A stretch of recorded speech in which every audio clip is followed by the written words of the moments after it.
우리가 잘 아는 미국의 역대 대통령 가운데서 링컨이라는 대통령이 있지 않습니까? 링컨은 아마 세계인들이 가장 많이 아는 인물 중에 한 인물이 아닐까도 생각이 되어지고, 아마 웬만한 가정에 링컨과 관련된 책 한 권쯤은 꽂혀 있는 경우가 많습니다. 우리 집에도 몇 권이 있습니다. 근데 그 이유는 링컨이 그만큼 영향력을 많이 끼치는 사람이었고, 장점만 있지 않고 다 좋은 것만 있지는 않죠. 그렇지 않은 부분도 있지만, 그러나 공과 사가 다 있습니다. 누구에게나 다 있습니다. 네, 그러나 이 링컨을 통해서 우리가 많은 신앙적 도전과 또 교훈을 우리가 또 받게 되는 것도 있다는 것을 우리는 알고 있습니다. 미국 역사상 가장 존경받는 대통령 뽑으라면 미국 사람들은 링컨을 먼저 뽑는다고 합니다. 노예 해방을 시킨 남북 전쟁이 있었을 때 그 한 유명한 일화가 있습니다. 그걸 좀 말씀드리고 오늘 본문 내용으로 함께 은혜를 나누고자 합니다. 얼마나 전쟁이 치열했던지 개전하고 나서 한 1년 동안을 계속 북군이 밀리는 거예요. 링컨이 속한 북군이 계속 밀리는 것입니다. 좋은 의도로, 좋은 뜻으로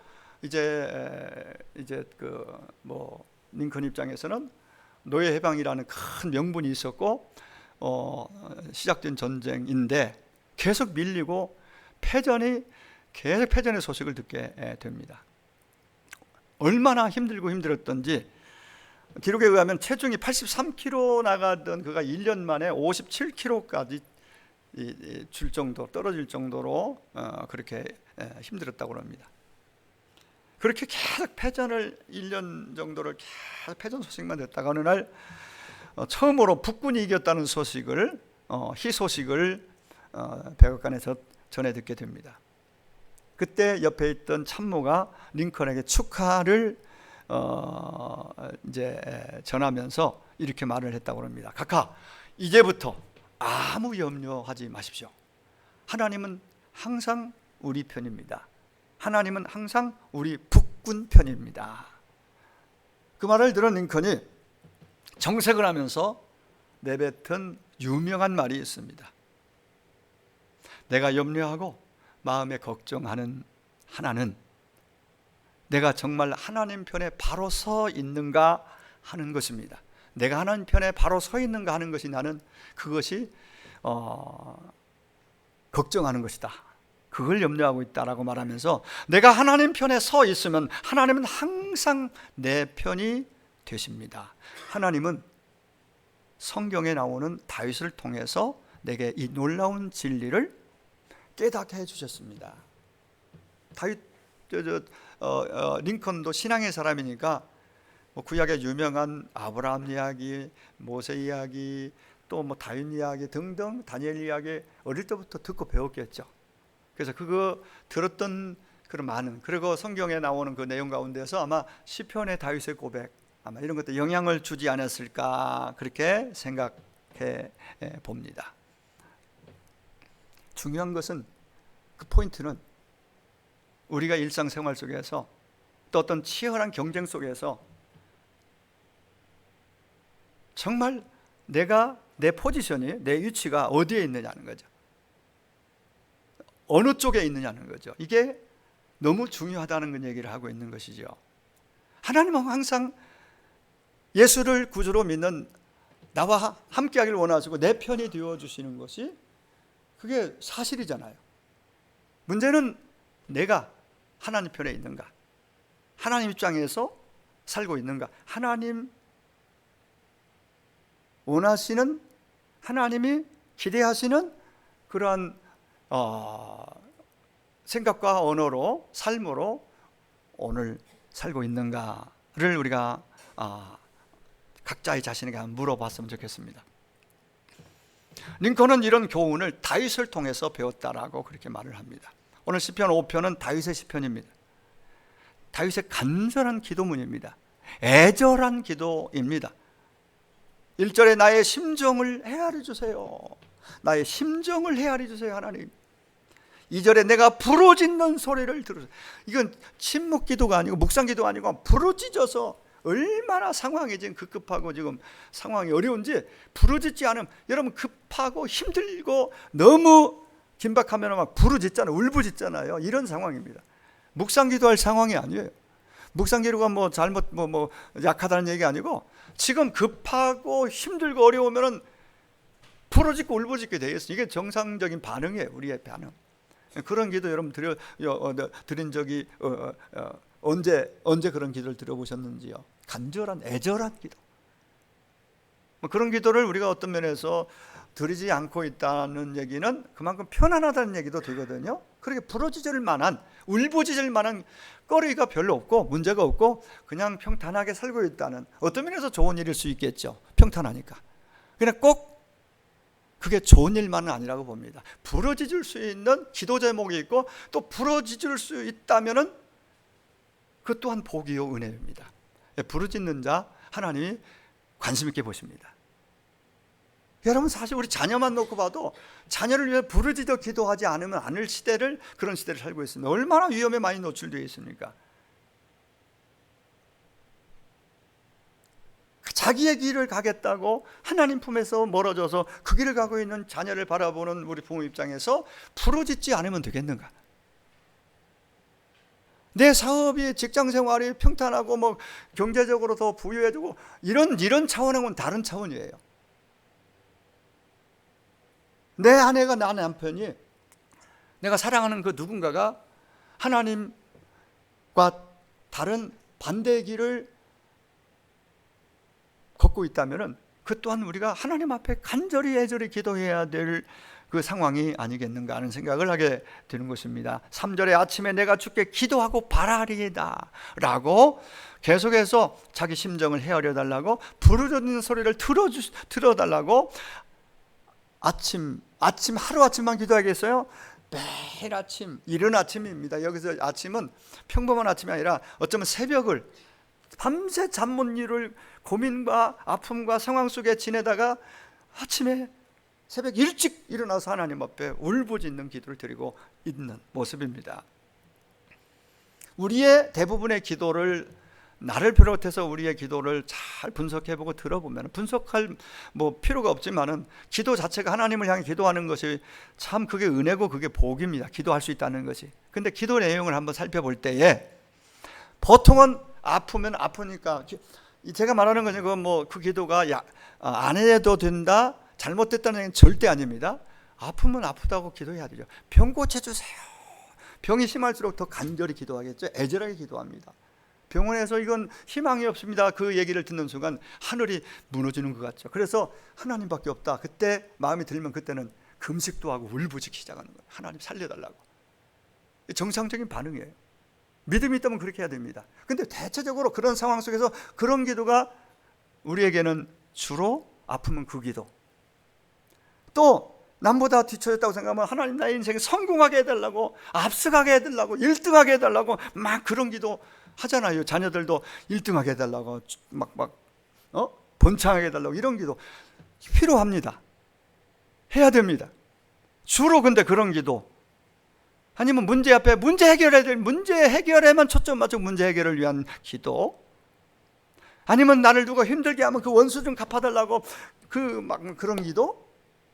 다윗도 원수를 갚아달라는 기도를 했어요, 사실은. 근데 오늘 본문에서 우리가 배우고자 하는 것은 다른 측면의 다른 내용이에요. 병 고쳐주세요, 살려주세요, 성공해 주세요, 부자 되게 해주세요, 1등하게 해주세요, 문제 좀 해결해 주세요, 원수 갚아주세요. 필요합니다. 해야 됩니다. 근데 여러분, 우리가 다윗을 통해 배울 수 있는 놀라운 한 가지, 기도할 때 기도의 내용과 대상과 기도의 자세입니다. 다윗은 한마디로, 다윗의 기도를 전체적으로 쭉 시편을 통해서 다윗의 어떤 일대기를 통해 보면은, 다윗은 현실에 보이는 거에 급급해서 그 문제 가지고 하나님 기도하기보다는, 그것도 기도하지만은 항상 기도의 중심에 뭐가 있냐면 하나님의 자녀로서, 하나님의 양으로서, 하나님의 백성으로서 내가 하나님의 사람답게 의롭게 그런 방식으로 살겠습니다. 그렇게 살도록 도와주세요. 그렇게 살도록 지혜를 주세요. 정말 큰 기도라고 봐요. 너무나 더 중요한 기도라고 생각을 하는 것이지요. 8절에 주의 의로 나를 인도하시고 주의 길로 내 목전에 곧게 하소서. 내 목전에 곧게, 주의 길을 내 목에 곧게 하소서. 잘 묵상해 보면요, 그의 기도, 그리고 오늘 본문의 전체적인 내용 속에서 그런 상황들을 얘기하면서 하나님께 아뢰면서, 하나님 다 아시지만은 그러면서 자기는 그럼에도 불구하고 나는 이렇게 살겠습니다. 오늘 여러분 제목에 오직 나는 이랬잖아요. 그럼 나머지 여러분들이 이제 끝날 때쯤 문장을 구성해서 가셔야 됩니다. 오직 나는 어떤 사람이 되겠습니다. 어떻게 하겠습니다. 나머지를 여러분들 결론으로 이 설교가 끝나고 예배 마쳐 갈 때는 그거 잡고 결단하고 기도하고 일어서야 됩니다. 오직 나는. 그래서 그 나머지를 제가 단순하게 한 가지로 말할 수 없기 때문에 각자에게 적용하라고 놔둔 것입니다. 다 같이 오직 나는. 오직 나는. 예. 의로운 삶을 살게 달라는 그런 간절한 열망, 그런 기도가 다윗의 기도 속에 있습니다. 죄와 악이 넘쳐난 세상에서 시인은, 다윗은 의롭게 살고자 하는 간절함이 있었습니다. 의롭게 산다는 게 뭐예요? 기준점이 다른, 세상의 기준이 아니라, 내 감정의 기준이 아니라, 내 삶의 스타일의 문제가 아니라 하나님의 기준이에요. 하나님의 방식으로 우리는 살아야 될 사람들이에요. 그 방식이 성경에 나와 있고 성경의 기준이란 말이죠. 근데 성경 읽기도 하지만은, 듣기도 하지만 제껴놓고 자기가 기준이고 자기가 지나온 삶의 어떤 그 자기 인생 스토리, 그걸 배경으로 해서 지금 내가 원하는 내 감정과 내 방식이 있어 있다. 그게 옛사람의 방식 그대로 가지고 온 거예요. 옛 자아가 끄는 대로 가는 방식 편하죠. 그게 넓은 길입니다. 편한 길입니다. 쉬운 길입니다. 우리는 쉬운 길, 편한 길 문제가 아니고 바른 길, 옳은 길, 그게 잘 되는 길인데 그쪽을 가려고 고집하고, 그건 고집이 필요해요. 그건 정말 뭔가 씨름이 필요하고, 그걸 서로 격려하고 그렇게 하도록 세워주는 게 셀이 되고 우리 믿음의 공동체가 돼야 됩니다. 근데 넓은 길을 가도록 자꾸 이상한 소리 하고 불평하게 만들고 원망하게 만들고 자꾸 힘 빼는 그런 언어와 그러한 분위기를 만드는 사람은 친구 삼지 말라고 그랬어요. 가까이 두지 말라고 그랬어요. 은혜 다 떨어집니다. 은혜 떨어져요. 자기 손해예요. 영적 퇴보가 와요.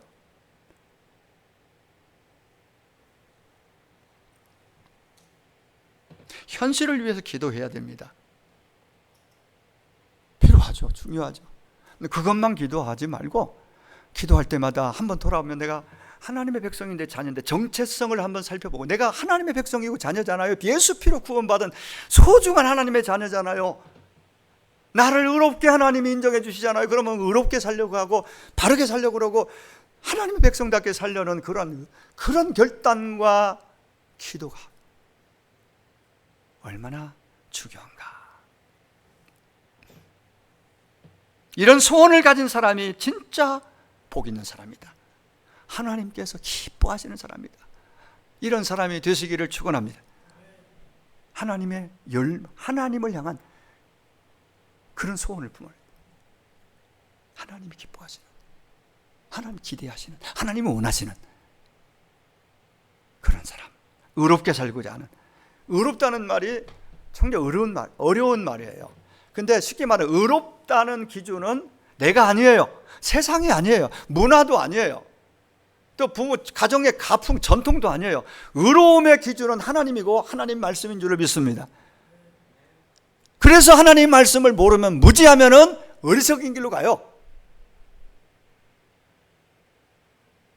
하나님과 하나님 말씀에 무지하면 무지할수록 자기식대로 가요. 자기식대로. 열심히 할수록 위험해요. 그런 사람들. 자기식대로 열심히 하는 건 교회를 진짜 무너지게도 할 수 있습니다. 그런 열심히. 그런 사람 몇 명 모이면요, 정말 가정이든 회사든 교회든 얼마나 힘들겠어요. 무너지기까지 합니다.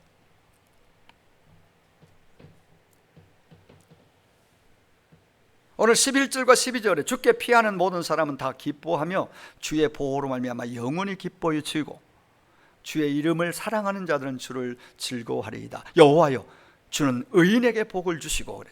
의인에게 복을 주시고. 하나님 복 주시는 사람이 의인인데, 물론 안 믿는 사람들 물질, 건강, 오래 살 장수, 또 인기, 명예, 일반적으로 모든 사람들이 그걸 원하고, 안 믿는 사람도 얼마든지 그런 것들은 차지하고 더 많이 누리는 사람들도 있어요.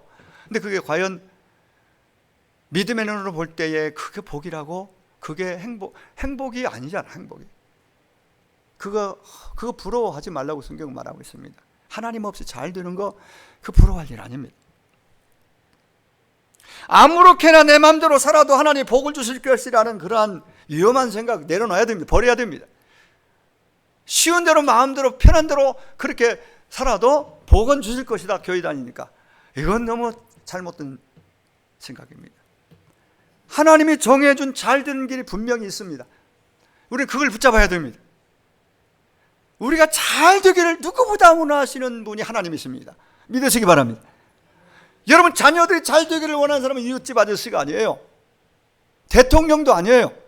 그 누구도 아니라 여러분의 부모님이 여러분이 자녀들 잘 되는 걸 가장 원하세요. 가장 원하는 그 마음 가지고 부모님들 자녀를 축복하며 기도해 보십시오. 하나님이 감동받으십니다. 간절히 기도하고 또 기도해 보세요. 부모들 기도해야 됩니다. 자녀를 위해서 잘 되기를 원하니까. 근데 부모님보다 1000배 만배 더 하나님 믿는 하나님 백성들이, 하나님의 자녀들이 잘 되기를 원하는 분이 하나님이시라는 걸 잊지 마시기 바랍니다. 근데 우리 잘 되는 길 가운데 하나가, 가장 중심이 의롭게 사는 게 잘 되는 길이라고 성경은 가르쳐줍니다. 다윗은 이걸 정확하게 알고 있었습니다. 하나님 의인에게 복 주시는구나. 의인은 그냥 예수 믿고 교회 다니는 사람이, 물론 의인이에요. 하나님 구원받은 의인이에요. 근데 의롭게 사람이 진짜 의인이에요.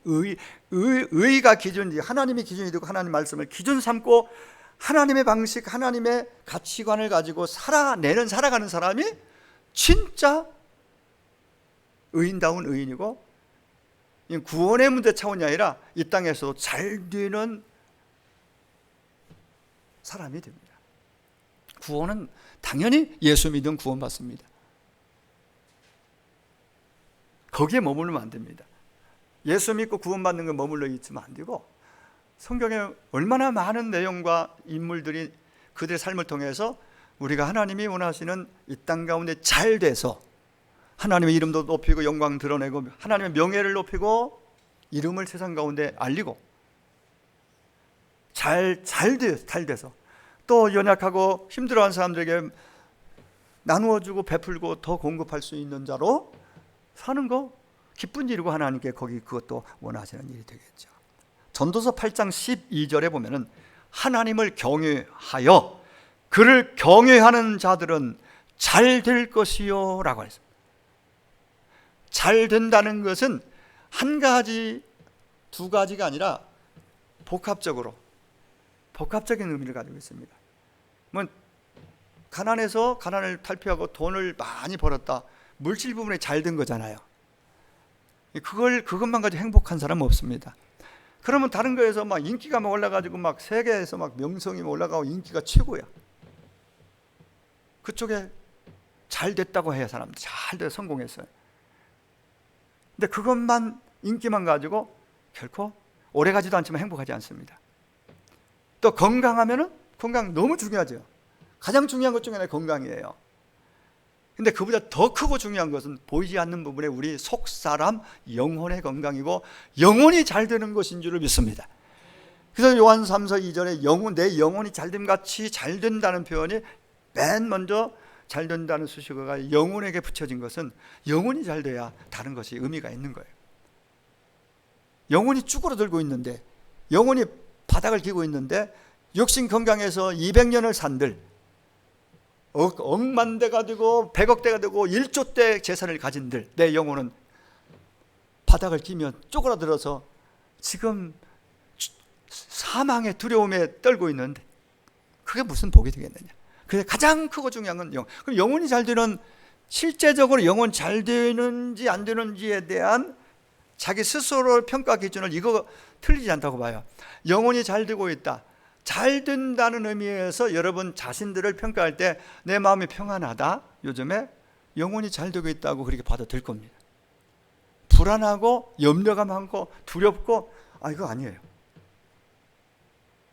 그 영혼이 잘 되고 있는 그 부분은 평안함이 있으면, 한 가지 오해해서 만드는 것이 막 남을 해롭게 하고 남을 해치면서까지 돈을 모으고 또 막 남을 해치면서까지 자기 막 힘을 과시하고, 그런데 마음이 평안하다, 그것은 엄청난 차이예요. 그건 평안이 아니에요. 그건 정말 더 크게 망할 수 있는 위험 요소를 스스로 끌어안고 사는 거예요. 잘못했으면 잘못하고, 그런데 뭐가 막 많이 들어왔어? 높아졌어? 이건 정말 경계하고 두려워해야 될 일이에요. 그것은 불안해야죠. 그럴 때는 두려움이 와야 되죠. 그래야 기회가 있는 거예요. 회개하고 돌아올 기회가. 잘 되고 잘 되면은 마음이 평안합니다. 그리고 다른 것들이 안 되고 있지만은 그 길을 계속 바르게 가면은, 의롭게, 의가 기준, 하나님이 기준, 하나님 주신 말씀을 기준 삼고 힘들고 어려워도 그 길을 꾸준히 가면은 평안이 일단 오고, 꾸준히 가면 평안이 누리면서 안 되던 것들이 풀리고 열리기 시작합니다. 이건 자연스럽게 그렇게 연결이 됩니다. 근데 하나님과 관계 속에서 의를 무시하고 말씀을 무시하고 그냥 가는데, 편리한 대로 감정대로 가는데, 근데 잘 된다? 되게 위험한 거예요. 엄청 위험한 겁니다. 두려울 일입니다. 그런 복이라고 하면 안 돼요. 그걸 추구하면 안 돼요. 주일날 되면은 자신을 내가 넓은 길로, 편한 길로, 쉬운 길로 내 감정대로 살아왔는지 자기 각자를 자기가 살펴봐야 됩니다. 그리고 잘 되고 있는지, 하나님 그토록 원하시는 내가 잘 되는 인생 되려면은 마음 평안의 복이 참 크고 참 중요한데, 그 은혜가, 제가 볼 때는 뭐 많은 것들 가운데 그 기준 삼고 매일 찬양을 많이 듣고 부르고 말씀을 가까이에서 읽고 자꾸 말씀을 가까이 하면요, 평안은 내가 누릴 수 있는 복으로 내게 항상 머무릅니다. 근데 제껴놓고 기도도 하지 않고 말씀도 제껴놓고 자기 식대로 그냥 방식대로 편식으로 편리한 대로 그냥 주관대로 고집대로 가면은, 그건 하나님의 주시고자 하는 복, 하나님의 의지하는 뜻과는 너무나 반대적인 상황이기 때문에 그건 잘 된다고, 잘 될 수도 없고 잘 됐다고 볼 수가 없겠죠. 그렇습니다. 다윗은 이걸 알았습니다. 의롭게 사는 것이 다 곁길로 가고 다 막 이런 상황이 펼쳐지고 있는데, 눈으로 볼 때에 뭐 주변에 막 왕도 사울도 그렇고 아들 압살롬도 그렇고 친구도 그렇고 주변에 다 자기를 향해서 막 공격하면서 악한 말로, 아첨하는 말로 막 이런저런 악이 막 도사리고 있는데, 그런데 자기는 거기에 막 흔들리지 않고, 흔들렸겠죠 조금만, 그 하나님 도와달라고 기도하는 거예요. 그러면서 그의 기도의 중심은 내가 그래도 의롭게 살겠습니다. 오직 나는 이 길을 걷겠습니다. 이것을 결코 양보하지 않고 붙잡고 가는 거죠. 우리의 옛사람이 예수와 함께 십자가에 못 박힌 것은 죄의 몸이 주고 다시는 우리가 죄의 종 노릇하지 않게 하려 함이니, 이걸 조금 해석해 보면요, 하나님 예수님께서 이 땅에 오셔서 죽으시고 부활하사 우리를 구원했잖아요. 그러면 죄의 몸이 십자가에 이미 죽은 걸로 선언을 우리는 그렇게 날마다 선언해야 됩니다. 나는 십자가에 이미 내 자아는, 죄의 몸은 죽었고 하나님의 의의 백성으로, 의에 대하여 이제는 반응하는 자로 새롭게 살아났습니다. 하나님의 의 말씀에 대해서 말씀이 임하면은 말씀을 듣고 말씀을 따르는, 말씀을 따라 기준 삼아 사는 자로 우리를 하나님이 세우시려고 예수님이 십자가에 죽으셨다고 말하는 거예요. 단지 예수 믿고 구원받아 천국 가는 차원이 아니라, 그건 당연하고 그건 기본적인 것이고, 뿐만 아니라 이 땅에 사는 동안 의의 백성으로, 죄에 대하여 죽은 자, 죄의 몸은 죽었고 이제는 의의 몸으로, 의의 백성으로 살도록 하기 위해서 예수님이 십자가에 죽으셨다, 그리고 부활하셨다라고 말씀하세요. 로마서 6장에서 그렇게 말씀하세요. 죄의 종로로 타지 말고 네 감정과 네 생각 그 기준 삼지 말고 하나님 말씀의 기준 삼아 살도록 하기 위해서, 죄의 종로로 타지 않도록 하기 위해서 주님께서 이렇게 우리를 위해 그렇게 죽으셨단 말이에요. 세상 방식, 자기 생각대로 살아도 교회 다니면은 예배하고 그냥 기도만 하면은 자기가 원하는 대로 돼야 한다고 생각하면 이건 큰 오산입니다. 그렇게 되도록 하나님이 하시지 않겠지만은 자기 식대로 자기 마음대로 하고, 나는 교회 다니니까 그냥 알아서 하나님이 다 잘 되게 하실 거야, 이건 그야말로 자기 생각이에요. 하나님 생각은 다른 거예요. 하나님은 의롭게 살 때, 의를 기준 삼고 하나님의 방식을 배워 추구할 때에 잘 되는 역사가 약속되어져 있는 거예요. 평안도 있고 나머지 일들도 잘 되어져 가는, 잘 되는, 결과적으로 선을 이루는 그런 은혜로 되어진다. 여러분, 우리 주변에, 다윗 주변에 그랬습니다. 악한 자들이 많고 악을 도모하는 자들이 많으면 자기도 모르게 악의 영향을 받기 쉽습니다. 핍박을 받고 고난을 당하고 그러면서 자기도 모르게 영향받기 쉽습니다. 오늘 4절에 6절에 보니까 오만한 자, 행악하는 자, 거짓말하는 자, 피 흘리기를 즐기는 자, 속이는 자, 이런 자들을 얘기하면서 탄식합니다. 그리고 9절에서 이렇게 말합니다. 그들의 입에는 신실함이 없고 그들의 심중에 심히 악하며 그들의 목구멍은 열린 무덤 같고 그들의 혀로는 아첨은 아니다. 전부 다 언어와 관련된 거 아니에요? 혀, 입, 목구멍, 혀, 입. 우리가 살아가면서 예수 믿고 나서도 가장 많이 짓는 죄 중에 하나가 언어로 짓는 죄입니다. 정죄하고 판단하고 욕하고 거짓말하고 미워하고, 이거 다 입으로 표현하는, 이간질하고 어리석은, 복을 밀어내는 어리석은 행위입니다.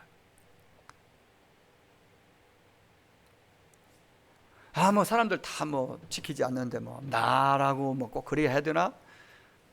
나만 법을 지켜야 한다는 것은 손해보는 일 같고 억울한 일로 생각되고 바보 취급받는 그런 세상이잖아요. 그래서 나도 그냥 그들과 같이 비슷하게 살아가는 거예요. 교회에서는 예배 드리고 정말 기도도 했는데 가면은 만만치 않거든요. 그래서 끊임없이 우리는 우리 이 촉을 주께로 향하고 시선을 주님께 두는 훈련을 통해서 말씀 묵상하고 하나님께 의탁하고 기도하고, 이렇게 하지 않으면 금세 우리는 그냥 흔들려요. 이게 연약성이, 연약함이 우리 안에 그렇게 있습니다. 바보 취급한다고 생각해요. 그래서 결국 적당히 죄짓고 살아가는 세상입니다. 그런데 이 시편 기자 다윗은 주위 사람이 다 악하게 살고 악을 도모하고 공격해 오는데 자기만이라도 오직 나는 의롭게 살겠습니다, 의를 쫓겠습니다, 기준을 거기에 두고 살겠습니다 라고 말합니다. 7절, 오직 나는 주의 풍성한 사랑을 힘입어 주의 집에 들어가 주를 경외함으로 성전을 향하 예배하리이다.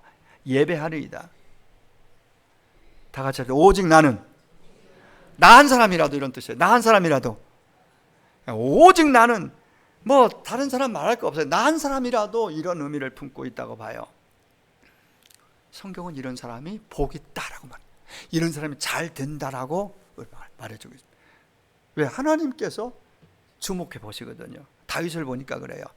여러분, 우리가 살면서 악한 세상이라고 세상만 탓만하고 있으면 안 되겠습니다. 악한 자들의 잘 되는 것을 부러워해서는 더더욱 안 되겠습니다. 잠언 24장 19절, 너는 행악자들로 말미암아 분을 품지 말아라. 악인들의 형통함을 부러워하지 말아라. 여러분, 세상이 여러분을 인도하는 선생입니까? 세상이 여러분을 다스리는 왕입니까? 여러분, 세상이 여러분의 인생을 책임져 줄 것 같습니까? 책임져 줍니까, 세상이? 결코 아니잖아요.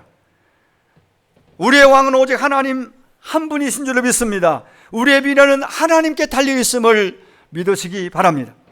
의롭게 살면서 조급하지 말아야 됩니다. 하나님 너무 힘들어요. 언제까지 이렇게 살아야 되나요? 불평하지 말아야 됩니다. 갈라디아 6장 9절에 우리가 선을 행하되 낙심하지 말지니 포기하지 아니하면 때가 이름에 거두리라. 착하게 살고 의롭게 살고 믿음으로 사는 것을 포기하면 안 됩니다. 이게 하나님의 자녀다움입니다. 세상이 다 그런데 하면서 타협하고 적당히 멀버무리면 안 됩니다. 힘들지만은 기준이 있어야 됩니다. 의롭게 살도록 결단이 필요합니다. 의로운 길, 선한 길, 믿음의 길을 여전히 지금 걷고 있다면 지금 잘 살고 있는 것입니다. 이런 사람이야말로 시온의 대로가 열리고 하나님이 준비하고 계신 성경을 우리에게 알려줍니다. 우리의 고민이 있다면 우리가 분명히 예수님을 믿지만은 또 그렇게 살려고 결단을 하고 결심도 했지만은 우리 안에 있는 육신의 정욕, 안목의 정욕, 이생의 자랑이 또 작동이 완전히 없어진 게 아니라 순간 세상을 보면 다시 살아나와서 나를 휘어잡습니다. 그래서 생각을 지키지 못하면은 그 결심은 금방 무너지는 겁니다. 여러분, 그 전도지 가운데 사형리 전도지 기억하는 분들 많이 있어요. 사형리 전도지 보면 끝부분에 가서, 결론 부분에 가서 의자가 나오고 의자를 가지고 설명하는 부분이 나와요. 세 종류의 사람, 하나 육의 사람, 완전히 육의 사람. 이 육의 사람은 왕자의 자신이 그냥 앉아서 왕 노릇하고 삽니다. 자기 마음의 의자에 자기가 왕이에요. 이런 사람, 이런 하나님을 인정하지 않는 하나님 밖에 있는 사람들, 소위 말하는 하나님 안 믿는 사람들인데 교회 안에 와서도 그런 사람들이 존재할 수 있다라고 보는 것이죠. 두 번째는 육신의 사람입니다. 육의 사람하고 육신의 사람은 달라요. 로마서 3장에서 6장까지 육의 사람, 영의 사람, 신령한 사람 쭉 나와요. 갈라디아서에서 그 설명을 잘 해줍니다. 그걸 근거로 사형리의 의자 비유가 나왔다고 봐요. 그 육신의 사람은 하나님을 삶 속에 모시기는 믿기는 믿는데 왕자를 여전히 자기가 차지하고 있는 것입니다. 그러므로 질서가 없습니다. 항상 삶의 균형이 없어요. 평강이 없어요. 첫 번째 말한 사람은 아예, 제가 그 설명을 못했는데, 마음의 의자에 의자 밖에, 뭐 밖에 있다, 밖에 있는 경우라, 밖에. 근데 안에 들어오지 않았어요. 두 번째, 육신의 사람은 그 안에 믿기는 믿는데 예수님이 내 마음에 있대 왕자의 의자에 내가 앉아서 내 마음대로 조정하고 내가 결정하고 내 마음대로 사는 그런 경우에 속한다고 볼 수 있습니다. 예. 그리고 가장 중요한 것은 우리 이런 사람이 되어야 되겠죠. 영적인 신령한 사람입니다. 예수님을 믿습니다. 마음의 의자에, 중심에 예수님의 의자에 앉아 계시고 나는 그 의자 밑에 무릎을 꿇고 말씀하시면 순종할 준비가 되어 있습니다. 예수님이 왕이고 주인이라고 진심으로 고백하고 따르는 모습이라고 볼 수 있습니다. 다윗은 세 번째 유형에 속했겠죠. 그러니까 자기가 왕이기 때문에 왕이 명령하면 다 통하는 거예요. 명령하면 그게 법이에요.